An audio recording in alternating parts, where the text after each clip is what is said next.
ரம்யா, எதுக்கு இப்படி அழற? உன்னோட தோல்வியும் பலகீனத்தையும் காட்டுறதுதான் இந்த அழுக. பெண்களோட வீக்னஸ் தான் இது. அழுதுட்டா பிரச்சனை தீந்துருமா? கார்த்திக் மாமா முன்னாடியில என்கிட்ட பாசமா பேசினாலும் கோவமா பேச மாட்டாரு. இப்ப எதுக்கு எடுத்தாலும் என்ன திட்டுறாரு. இன்னும் சொல்லணும்னா என்ன அசிங்கப்படுத்துறாரு, அவமானப்படுத்துறாரு.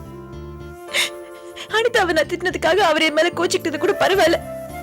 ஆனா யார் அந்த நந்தினி? அவளை நான் எதுவும் சொன்னேன்றதுக்காக என்ன பிடிச்சி எப்படி கத்துனாரு. சாந்தி இருந்தப்ப கூட மாமா இப்படி இல்ல. சாந்திய வீட்டை விட்டு துரத்துனதுக்கு அப்புறமா கூட மாமா இப்படி எல்லாம் நடந்துக்கல. ஆனா இந்த நந்தினி வந்ததுக்கு அப்புறமா தான் அந்த நந்தினி தான் மாமா மனசை எப்படியோ கலைச்சிட்டா. புது குறைக்கு ஆர்கே மாமா கிட்ட நல்ல பேர் வாங்கிட்டா. அந்த நந்தினினால தாங்க எல்லாம் இந்த மாதிரி ஆகுது. கார்த்திக் மாமா கூட பழகுற இந்த நந்தினி பாலாஜிக்கு ஃப்ரெண்டு, பாலாஜி சாந்திக்கு ஃப்ரெண்டு.